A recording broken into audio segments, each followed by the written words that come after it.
Hello everyone and welcome back to our channel. आज हम study करने वाले हैं ode on a Grecian urn by John Keats के बारे में। इस वीडियो में हम पोम को स्टेंजा बाय स्टेंजा समझेंगे, उसके मेजर थीम्स, सिंबल्स और इम्पॉर्टेंट आइडियाज़ को easy Hindi to English language में एक्सप्लोर करेंगे।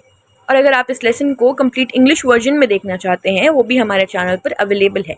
तो बिना किसी डिले किए चलिए शुरू करते हैं। The poem begins with Keats speaking directly to the urn. He calls it an unravished bride of quietness, मतलब एक ऐसी दुल्हन जो बिल्कुल प्योर और अनटच्ड है, जिसे साइलेंस ने ही पाला है। कीट्स कहते हैं कि ये अर्न उनकी अपनी पोएट्री से भी बेहतर कहानी सुनाता है, क्योंकि इसकी कार्व्ड इमेजेस शब्दों से ज़्यादा खूबसूरत तरीके से एक फ्लावरी टेल बताती है।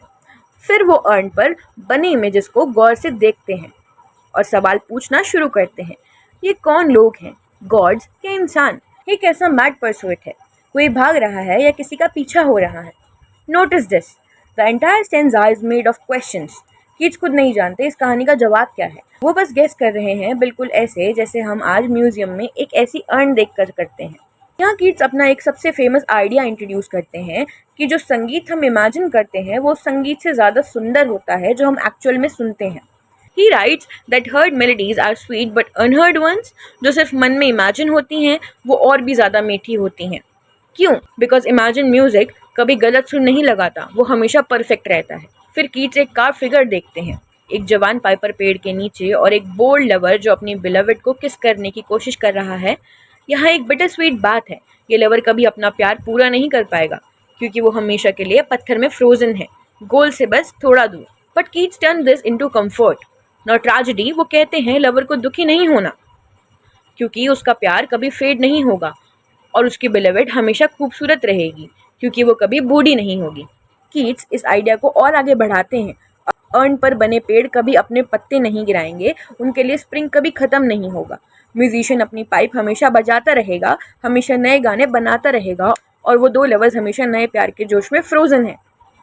फॉरएवर पैशनेट, फॉरएवर यंग, एक दूसरे से कभी नहीं थके। Compare this to real human love. Keats says जो आखिर में दिल को छोड़ जाता है, सोरफुल एंड क्लोएड, यानी थका हुआ, ज्यादा फीलिंग से बोझल, एक बर्निंग फोरहेड और एक पैचिंग टंग के साथ। रियल लव फेड होता है और दर्द देता है, पेंटेड लव ऐसा नहीं करता। लेकिन एक छुपी हुई कीमत भी है यहाँ, पेंटेड लव कभी पूरा नहीं होगा। सीन अब बदलता है। कीट्स अर्न के एक और हिस्से को देखते हैं, एक प्रोसेशन जो एक हाइफर, एक जवान काऊ को सेक्रीफाइस करने के लिए एक ऑल्टर तक ले जा रहा है, जिसके बदन पर फूलों की माला है। वो इमेजिन करते हैं कि एक लिटिल टाउन किसी नदी के किनारे, समुद्र के पास या पहाड़ पर, जो पूरी तरह खाली हो गया है क्योंकि उसके सब लोग सेक्रीफाइस में गए हैं। This is the most मेलनकली stanza in the pome because Keats imagine this town हमेशा के लिए खाली रहेगा और खामोश रहेगा। अर्न पर कार्व्ड कोई भी इंसान कभी घर वापस नहीं आएगा, ये बताने के लिए कि गलियां सूनी क्यों हैं। एक खूबसूरत इमेज बट एक अकेली भी, एक परमानेंट एब्सेंस, टाइम्स में frozen.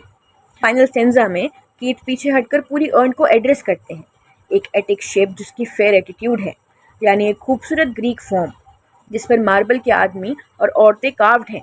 Says the earn teases us out of thought, मतलब ये हमारी सोच को सर्कल में घुमाती रहती है, बिल्कुल वैसे ही जैसे इटर्निटी को समझने की कोशिश करना। वो प्रिडिक्ट करते हैं कि जब उनकी अपनी जनरेशन बुढ़ापे में मर जाएंगी तब भी ये अर्न वही रहेगी, आने वाले लोगों को उनकी अपनी तकलीफों में वही खामोश कंफर्ट देती रहेगी। And then comes the poem's most famous line, beauty is truth, truth beauty, that is and all you need to know. ये लाइन कीट्स की सेंट्रल फिलॉसफी को कवर करता है। कीट्स नेचुरल ब्यूटी के एक लवर थे और मानते थे कि इस दुनिया की असली सच्चाई नेचर की ब्यूटी में ही है। अब कुछ मेजर थीम्स के बारे में देखते हैं। तो असल में ये पोम किस बारे में है? इसके कोर में कीट्स एक्सप्लोर कर रहे हैं आर्ट और रियल लिव्ड लाइफ के बीच का tension.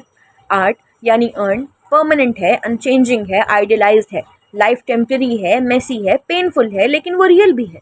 The lovers on the earn कभी किस नहीं कर पाते, बट वो कभी बूढ़े भी नहीं होंगे, कभी झगड़ा नहीं करेंगे, कभी एक दूसरे को खोते नहीं हैं। कीट्स कहीं ना कहीं अर्न की परमानेंस से जेलस लगते हैं, लेकिन उन्हें उनकी कीमत भी पता है, एक तरफ की फ्रोजन एम्प्टीनेस।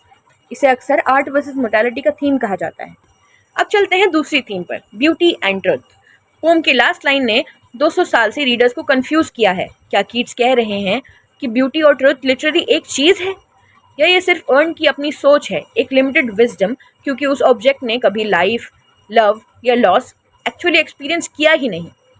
बहुत स्कॉलर्स आर्ग्यू करते हैं कि कीट्स जानबूझकर ये लाइन एम्बिगियस रखते हैं। अर्न कंफर्ट तो देता है, लेकिन उसकी विजडम शायद बहुत सिंपल या ह्यूमन लाइफ से कॉम्प्लिकेटेड पेनफुल रियलिटी के लिए है। Theme 3, silence and imagination. एक और बड़ा थीम है इमेजिनेशन की पावर, फिजिकल सेंस के ऊपर। कीट्स बार बार कहते हैं कि अनहर्ड मेलोडीज, अनकही कहानियाँ और अधूरा किस सब अपने रियल काउंटर पार्ट से ज़्यादा पावरफुल होते हैं, क्योंकि उनकी इमेजिनेशन उन्हें परफेक्ट बना देती है। अर्न की खामोशी एम्प्टीनेस नहीं है, ये एक इन्विटेशन है हमारे लिए कि हम कहानी को खुद पूरा करें। अब जानते हैं जॉन कीट्स के बारे में। The author.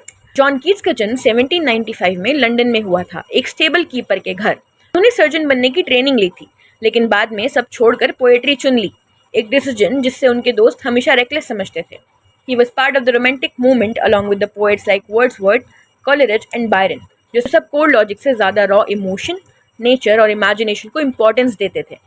कीट्स ने अपनी ऑलमोस्ट सारी बेस्ट पोम्स, इंक्लूडिंग ये वाली, एक ही इनक्रेडिबल साल में लिखी, 1819। ट्रेजिकली उन्हें पहले से ही ट्यूबरकुलोसिस था, वही बीमारी जिससे उनकी माँ और भाई की जान ली। वो रोम में 1821 में मर गए, सिर्फ 25 साल की उम्र में, ये बिलीव करते हुए कि उनकी पोएट्री एक फेलियर है जो जल्द ही भुला दी जाएगी।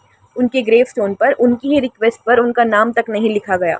उसमें लिखा है, here lies one whose name was writ in water। History ने ऑफ कोर्स उन्हें पूरी तरह गलत साबित किया।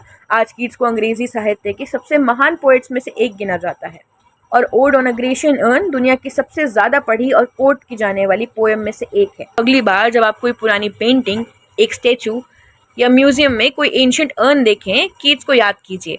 Thanks for watching the full video. If you like this video, then please like it and subscribe the channel. ये video आपके लिए इंग्लिश में भी अवेलेबल है, तो आप जाके उसको भी चेक कर सकते हैं। तब तक के लिए अलविदा।